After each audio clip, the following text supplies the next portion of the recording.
Some people say the worst betrayals happen in silence. I learned they happen in plain sight. My name is Jack, and for 15 years I thought I knew my wife Linda. We lived in a modest 2-story house in Riverside with our 2 kids, Emma, 12, and Tyler, 9. I worked as a head chef at Marconi's, a mid-tier Italian restaurant downtown.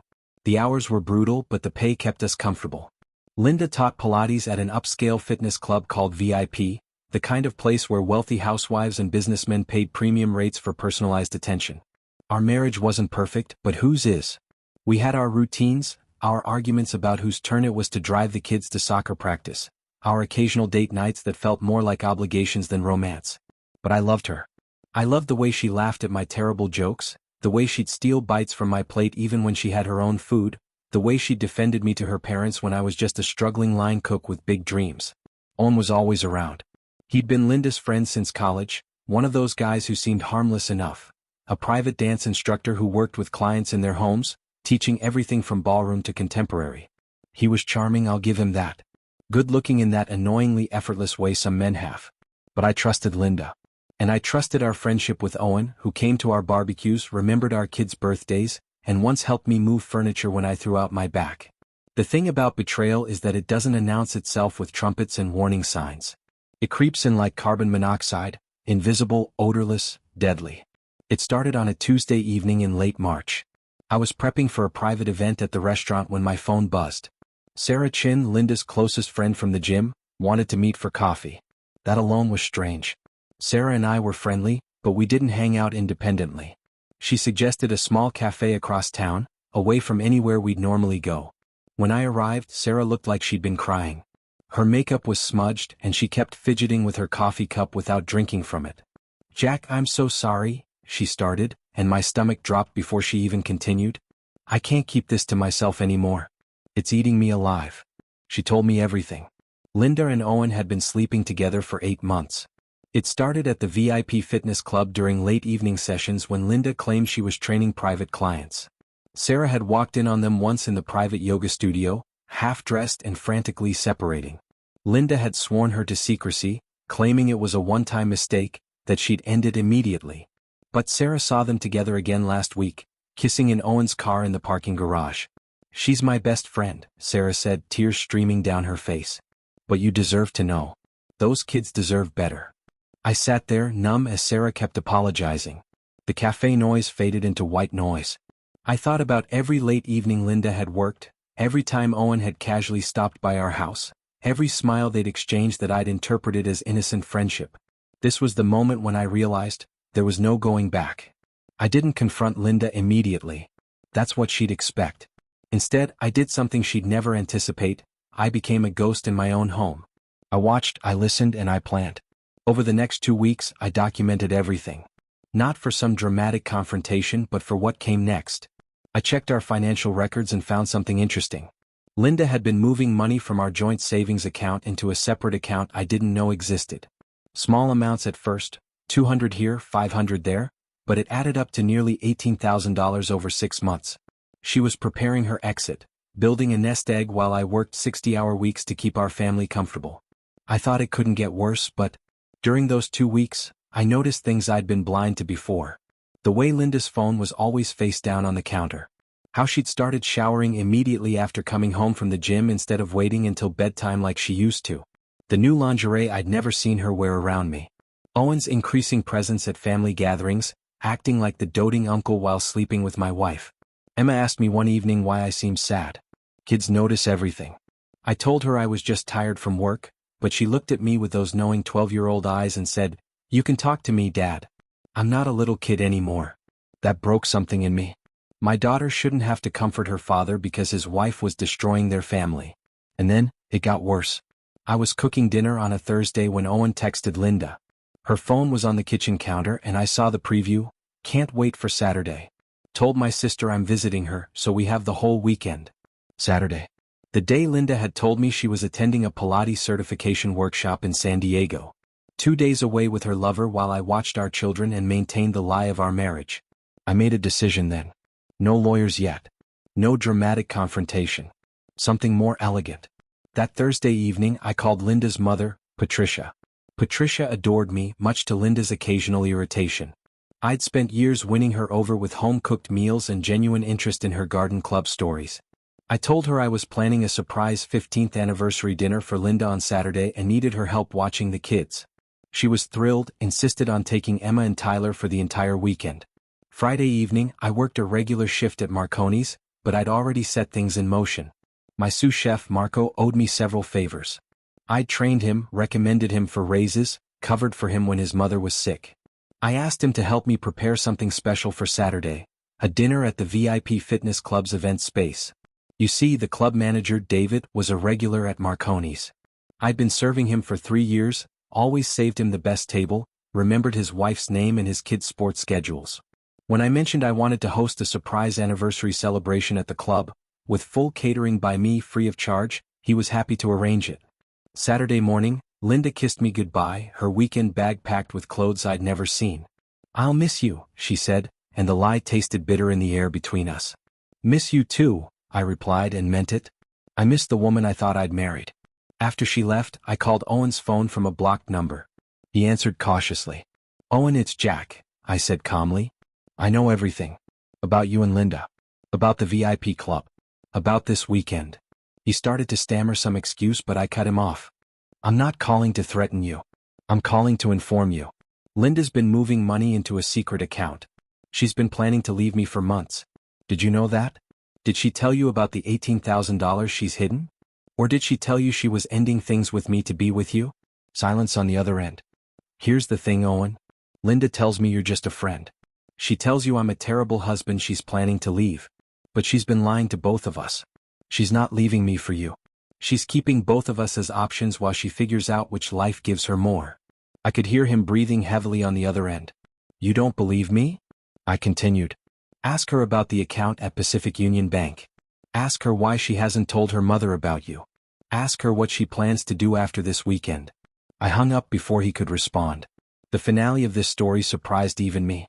Saturday evening, I arrived at the VIP Fitness Club at 7 p.m. David had set up the private event room beautifully, candles, elegant table settings, the works. Marco and I prepared a feast: handmade pasta, braised short ribs, roasted vegetables, a chocolate torte that would make you weep. But this dinner wasn't for Linda and me. At 7:30, Linda's parents arrived, confused but intrigued by my invitation. Then Sarah and her husband. Then 6 of our closest couple friends, all people who'd celebrated with us over the years. Then, surprisingly, Owen's mother and sister. The sister he'd supposedly planned to visit this weekend. "What's going on?" Patricia asked. "We're celebrating honesty," I said simply. At 8 p.m., Linda walked into the club's main area with Owen, returning from wherever they'd spent the day. They were laughing, his arm around her waist, completely unaware of what awaited them upstairs in the event room. I'd sent Linda a text 20 minutes earlier from a burner phone, pretending to be David, the club manager. "Linda, we have a pipe burst in the private yoga studio. Can you come to the club tonight to move your personal items? Access the building through the back entrance, come to the 3rd floor event room." She'd responded immediately, "On my way." When Linda and Owen stepped into that event room and saw 15 people seated around an elaborate dinner table, the color drained from both their faces. "Surprise?" I said quietly. "What happened after that, worth hearing about?"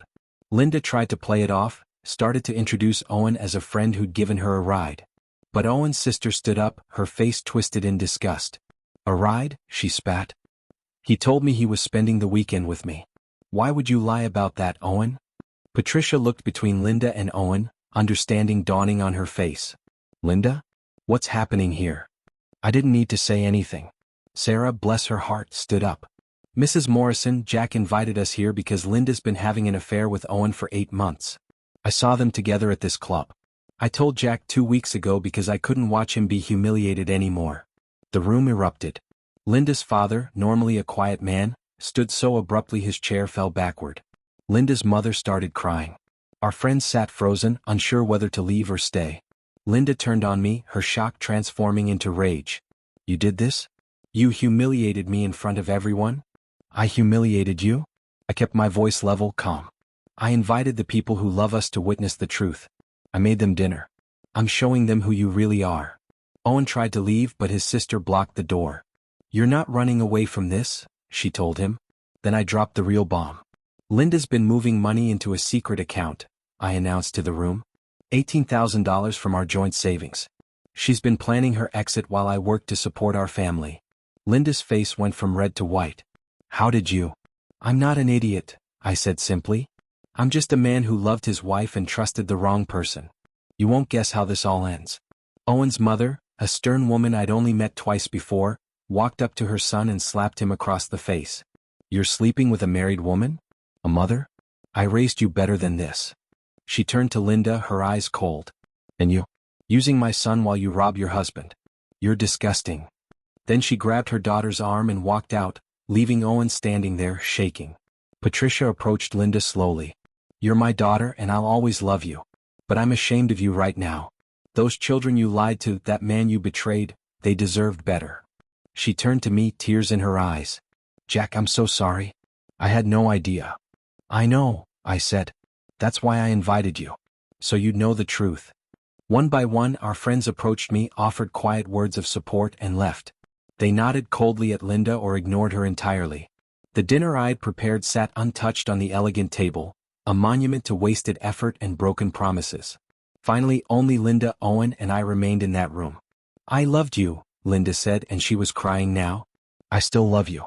It was a mistake, Jack. I was confused, I felt invisible in our marriage. Don't, I interrupted. Don't make this about me failing you. You made choices. Adult choices. You chose to sleep with my friend. You chose to steal from our family. You chose to lie to our children. I turned to Owen. Did you ask her about the money? About her plans? Owen looked at Linda, confusion and hurt on his face. You were taking money from him? It's complicated, Linda started. It's theft, I corrected. From your own family. My reaction shocked even her friends. Owen shook his head slowly. You told me you loved me. That you were leaving him for me. I do love you, Linda insisted, reaching for him. He stepped back. No. You love the idea of having options. You love having a husband who provides stability and a lover who makes you feel young. But you don't actually love either of us enough to be honest. He walked toward the door, paused, and looked back at Linda. I'm done. Whatever this was, it's over. I won't be someone's backup plan. After he left, Linda collapsed into a chair. What do you want from me, Jack? An apology? Fine. I'm sorry. I'm so sorry. I don't want an apology, I said. I want a divorce. Those words hung in the air like smoke from a doused fire. The kids, she started, will know the truth age appropriately. Emma's old enough to understand that adults make mistakes. Tyler will know that mommy and daddy can't live together anymore. But I won't poison them against you, Linda. That's the difference between us. I won't make them choose sides or turn them into weapons. I walked to the door, then turned back one last time. The money you stole? I'm not going to fight you for it in court. Consider it payment for 15 years of my life. But everything else, the house, custody, our actual savings, we're going to negotiate fairly, or I will make every financial move you've made public record in divorce court. From that moment on, her life was never the same. The divorce took 4 months. Linda tried to reconcile initially, sent long emails about couples therapy and working through things. But I was done. The man who'd loved her unconditionally was gone, replaced by someone who understood that love without trust is just a pretty word. Owen avoided both of us completely. I heard through Sarah that he'd moved to Portland to start fresh, taking a position at a dance academy there. Linda tried to contact him several times, but he never responded. She'd lost her husband and her lover in one evening. The financial machinations came to light during divorce proceedings. Linda had been planning to claim the money was for personal investments, if I discovered it, but my documentation of the account activity, timestamps matching her supposed work hours, transfers made while she was supposedly at certification courses, made her position indefensible. Her lawyer advised her to settle quickly and quietly. We split assets fairly, but I kept the house. Linda moved into a small apartment across town. We agreed on shared custody, alternating weeks with the kids. The hardest part wasn't the divorce itself. It was watching Emma and Tyler process their parents' separation. Emma, perceptive as always, asked me directly one evening, "Did Mom do something bad?" I chose my words carefully. "Your mom made some choices that hurt our marriage. But she loves you and Tyler very much. People can be imperfect partners and still be good parents." "Did she cheat on you?" Emma pressed. I nodded slowly. "Yes. But that's between your mom and me. It doesn't change how much she loves you." Tyler, younger and less equipped to understand adult complications, just wanted to know if it was his fault. Breaking down that misconception took weeks of reassurance and patience. Linda's relationship with her parents remained strained. Patricia maintained contact but with a distance that hadn't existed before. Linda's father refused to speak to her for 2 months. Her social circle fractured. Sarah stopped returning her calls. Other gym friends distanced themselves when the story spread through Riverside's interconnected community. The VIP fitness club let her go 3 months after the incident. Officially it was restructuring, but everyone knew the real reason. David, the manager, couldn't have a Pilates instructor whose personal scandal had become local gossip. It was bad for business.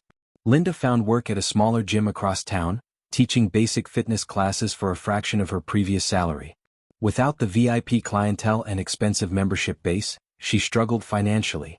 The $18,000 she'd hidden disappeared quickly into rent, legal fees and child support contributions. Meanwhile, I threw myself into work and parenting. Marconi's owner offered me a partnership stake in the restaurant after hearing about my situation. "You've been the backbone of this place for years," he told me. "Time you benefited properly from that." The partnership changed my financial situation considerably. I wasn't wealthy, but I was stable, comfortable, able to provide well for Emma and Tyler without the constant stress I'd carried before. I didn't date for the first year. Wasn't interested. The idea of trusting someone with my heart again felt impossible. But slowly, through Sarah's gentle encouragement and my own recognition that I couldn't stay frozen forever, I started accepting that I deserved a second chance at happiness. I met Rachel at a charity cooking event I'd volunteered for, a fundraiser for the local children's hospital. She was a pediatric nurse, kind-eyed and easy to talk to, with a laugh that reminded me what joy felt like. We took it slow, coffee dates that turned into longer conversations, dinners where we shared histories without rushing toward futures.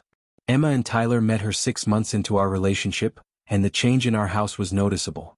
Laughter returned. Lightness. Rachel never tried to replace Linda. She carved her own space in our lives organically. Linda heard about Rachel through the kids, and her reaction was complicated. She called me one evening, her voice tight. "So you've moved on." "I'm building a life," I corrected. "Which is what you were planning to do when you were stealing money and sleeping with Owen." "That's not fair." "Linda, we're divorced. You don't get to have opinions about who I spend time with." Silence on the line. Then, "Are you happy?" The question surprised me with its genuine vulnerability. "I'm getting there," I said honestly. "I'm learning to trust again. It's hard, but yeah, I'm finding happiness." "I'm glad," she said quietly, and I believed her. "I really did love you, Jack. I know you don't believe that, but it was true." "You loved me in your way," I replied. "But your way wasn't enough. And that's okay. We're better apart." Before I continue, please pause the video and subscribe to the channel so you don't miss any new interesting stories. Thank you. We hung up and I felt a surprising lack of anger. Time had transformed rage into something closer to pity. Linda had gambled on having everything: stable husband, exciting lover, financial security, emotional adventure, and lost it all. She played a game where the only winning move was honesty, and she'd chosen deception instead. Owen never came back to Riverside. His sister told Sarah that he'd started dating someone in Portland, a fellow dance instructor with no complicated history. He'd learned from Linda what he didn't want in a partner: someone who treated love as a negotiable commodity. 2 years after the divorce, I married Rachel in a small ceremony with close friends and family. Emma was my best woman, and Tyler walked Rachel down the aisle, beaming with pride at his important role. Patricia attended and hugged me afterward, whispering, "Thank you for showing my grandchildren what real love looks like." Linda sent flowers with a card that read simply, "Congratulations. You deserve this." I appreciated the gesture, the acknowledgement that we'd both moved forward into different lives. The restaurant partnership flourished. Marco and I opened a second location in downtown Riverside, a more upscale concept that showcased the skills I'd been honing for 20 years. Food critics praised it, customers lined up for reservations, and I finally felt like my professional dreams were manifesting into reality. Emma started high school with confidence I worried she might lack after watching her parents' marriage crumble. But she was resilient, smart, surrounded by friends who supported her. Tyler joined a soccer team and discovered a passion for the sport that consumed most of his free time. They split weeks between my house and Linda's apartment, maintaining relationships with both parents without being forced to choose sides. Linda eventually started dating a divorced accountant named Marcus, someone stable and unexciting who treated her well. She seemed quieter, more subdued than the woman I'd married, but perhaps that was wisdom rather than defeat. She'd learned the cost of her choices and was living with those consequences. I sometimes think about that dinner at the VIP fitness club, the moment I chose public exposure over private pain. Some people thought I was cruel. Others called it justice. I call it necessary. Because silence protects betrayers. It lets them control narratives, maintain false images, hurt people without accountability. That dinner, that revelation, that moment of complete honesty in front of everyone who mattered, it was my revenge, yes, but it was also my liberation. I didn't destroy Linda's life. She'd already done that herself with 8 months of lies. I just made sure everyone saw the truth she tried to hide. And in that truth I found freedom. The scars remain. I still occasionally feel that flash of remembered pain when I see couples at the restaurant, so comfortable with each other, so trusting. I wonder if they're really happy or just better at hiding their cracks. But then Rachel touches my hand, or Emma texts me a joke from school, or Tyler asks me to help with his homework, and I remember that life after betrayal isn't just about surviving, it's about rebuilding something better from the broken pieces. Some nights, I cook elaborate meals just for myself and Rachel, practicing new techniques, exploring flavors I never had time for during my marriage to Linda. We laugh in the kitchen, drink wine, make messes, and clean them up together. It's simple and profound, the everyday intimacy of people who choose each other honestly. I heard Linda struggles sometimes, especially financially. Her parents help occasionally, but she's largely independent, working her way through a life that's smaller than she'd planned. Owen never contacts her, and she never tries to reach him. That chapter closed definitively that night at the VIP club. I don't take satisfaction in her struggles, but I don't feel guilty either. Adults make choices and face consequences. Linda chose deception, she faces its aftermath. I chose truth, painful and public, and found peace on the other side. Emma asked me recently if I hated her mother. We were driving home from soccer practice, Tyler asleep in the back seat, just the two of us in the comfortable silence of an evening commute. No, I said honestly. I don't hate her. I'm sad about what happened, disappointed in choices she made, but hate requires energy I'd rather spend on people I love. Do you think she's a bad person? Emma pressed. I considered that carefully. I think she's a person who made bad choices. There's a difference. Your mom isn't evil or cruel. She's human and flawed, and she hurt people because she was selfish. But people can learn from mistakes and become better. I hope she does. Emma nodded, satisfied with that answer. You're really happy now, aren't you? With Rachel? I am, I confirmed. Very happy. Different than before, but better in a lot of ways.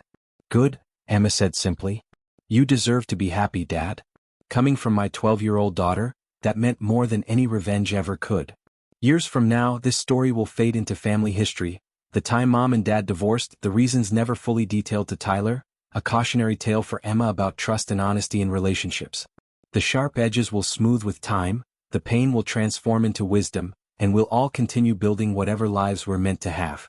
But I'll always remember that moment at the VIP fitness club, standing in front of everyone who mattered, serving a meal no one ate, exposing truths that needed light. It wasn't gentle or kind, but it was honest. And after 15 years of Linda's lies, honesty was the greatest gift I could give myself and everyone who'd been caught in the web of her deception. Life isn't a movie with perfect endings and complete closure. It's messy and ongoing and complicated. But it's mine, built on truth rather than convenient fictions. I've learned that trust, once shattered, can exist again, just in different forms with different people, protected by wisdom earned through pain. Linda taught me what I don't want in a partner. Rachel shows me what I do. Emma and Tyler remind me daily that good things survive bad circumstances.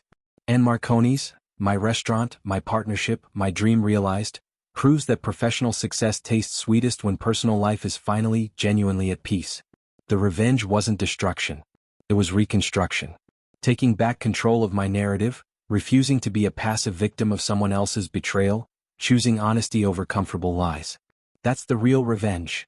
Living well, loving honestly, building a life so full and genuine that the past becomes just a story you tell sometimes without bitterness or regret.